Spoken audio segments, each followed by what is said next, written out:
네, 여러분 반갑습니다. 삼성자수성가 김영진입니다.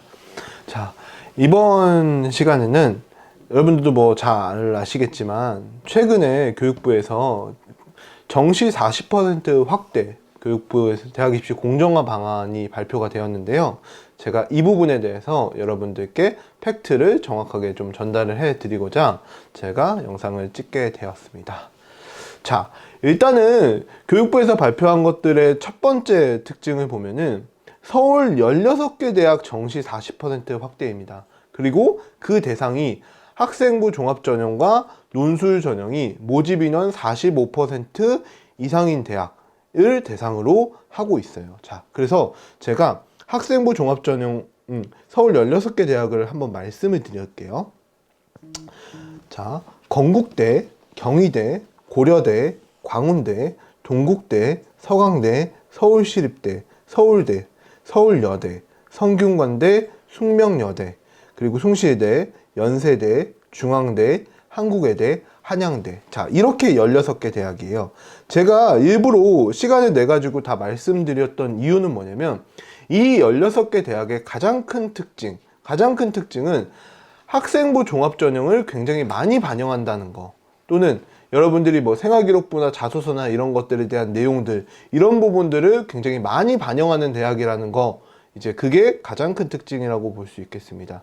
자, 그렇기 때문에 사실상 또 하나의 특징은 40%로 확대를 하면서 논술 전형과 특기자 전형을 이제 순차적으로 폐지하겠다고 밝혔습니다. 그리고 그렇게 하면서 학생부 종합 전형과 수능 전형 딱 이렇게만, 이제 학생부 위주 전형과 수능 전형 딱 이렇게만 이제 가겠다라고 밝혔습니다. 그래서 이 정도라고 볼 수 있겠고, 자, 그다음 두 번째로는 학생부 종합 전형의 공정성 강화라고 나와 있는데, 사실상 학생부 종합 전형의 공정성 강화라고 하는 말이 무엇이냐고 하면 학생부 종합 전형은 이제 끝났다는 겁니다. 정말. 물론 입시 컨설팅을 하시는 분들은 어떻게 보면 굉장히 많이 안 좋은 소식일 수 있겠죠. 학생부 종합전형에서 컨설팅이나 이런 것들 할 게 없어졌으니까. 그런데 공정성을 강화한다는 게 곧 학생부 종합전형이 이꼬르 학생부 교과, 즉 학생부 내신 위주의 전형으로 바뀐다는 것이고, 그리고 또 하나 이제 수능, 이렇게 딱 두 개의 전형만 남는다라고 보시면 되겠습니다. 실제로 여러분들 이제 현재 고2 학생들, 지금 제 강의를 보고 있는 학생 중에서 현재 고2 학생들은 아무런 문제가 없어요. 그 학생들은 학생부 종합전형에 해당이 됩니다. 해당이 되고 학생부 종합전형이 굉장히 중요합니다. 하지만 이제 고1 학생들, 현재 고1 학생들부터는 이제 생기부의 기재가 축소가 되고, 소논문도 마찬가지로 기재가 금지가 되고, 자유동아리도 제한이 되고, 수상 경력도 제한이 되죠. 그쵸? 그런데 이제 가장 큰 문제는 현재 중2 학생들, 2024학년도 수능을 보는 학생들, 이 학생들은 거의 모든 것을 기재할 수가 없습니다. 그래서 사실상 학생부 종합전형에서 딱히 그냥 영향력이 없구나 라고 생각하시면 되고, 무조건 내신이 가장 중요하고, 그렇기 때문에 현재 실제적으로 교실에서는 이런 현상도 발생할 겁니다. 고1 학생이 또는 고2 학생이 내신을 망쳤어요. 만약에 내신을 잘 못 봤어요. 그래서 나는 연대를 가고 싶어, 고대를 가고 싶어, 경희대 가고 싶어 했는데 그 정도의 성적과 실력이 안 돼. 그러면 어떻게 하겠어요? 당연히 그 친구는 내신을 그냥 아예 버리고, 내신 9등급 맞든 8등급 맞든 버리고 수능을 하겠죠. 이제 그런 식으로 내신을 조금 망치면은 수능에 올인해야겠다 라고 하는 현상들이 생기는 것들을 굉장히 교실에서 많이 볼 겁니다. 실제로 그게 입시 전략상 어쩔 수 없는 거예요. 왜? 우리는 어떻게 보면은 입시 전략을 잘 짜서 좋은 대학에 가는 게 중요하잖아요. 그런데 어쨌든 좋은 대학에 가기 위해서는 수능과 내신이 중요하니까 그거는 어쩔 수 없는 거겠죠. 자, 세 번째는 자기소개서 축소입니다. 그래서 자기소개서 축소 같은 경우는 순차적으로 자기소개서와 교과 추천서를 폐지하면서 2024학년도까지 이제 좀 폐지한다라고 보실 수 있겠습니다. 그래서 2024학년도에 수능을 보는 친구들은 말 그대로 자기소개서가 없어진다라고 보시면 되겠습니다. 그래서 뭐 자기소개서 때문에 자기소개서 첨삭받고 이런 일은 없다라고 보시면 되겠습니다.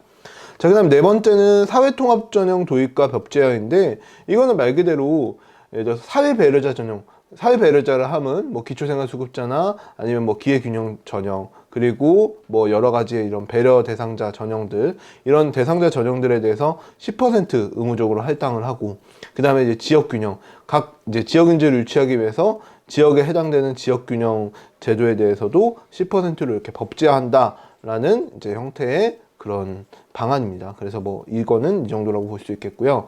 자, 그래서 결과적으로 제가 네 가지에 대해서 말씀드렸는데, 딱 한마디로 말해서 앞으로 한 4, 5년 뒤에 수능 또는 4, 5년 뒤에 입시 전형은 말 그대로 내신이냐 수능이냐 딱 이걸로 나뉩니다. 네.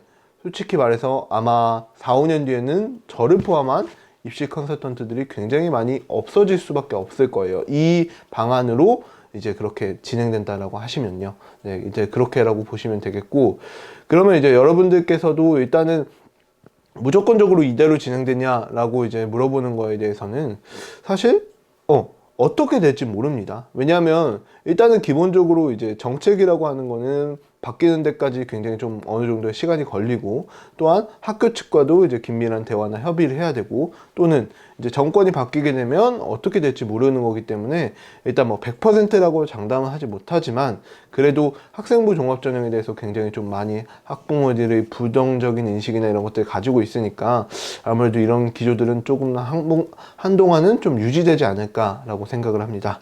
네, 여기까지 제가 정시 40% 확대, 그 확대에 대해서 정확하게 팩트만 전달을 해드렸는데, 여러분들이 이걸 바탕으로 해서 잘 준비하셔서 반드시 좋은 결과 있으시길 바라겠습니다. 네, 여러분 감사합니다.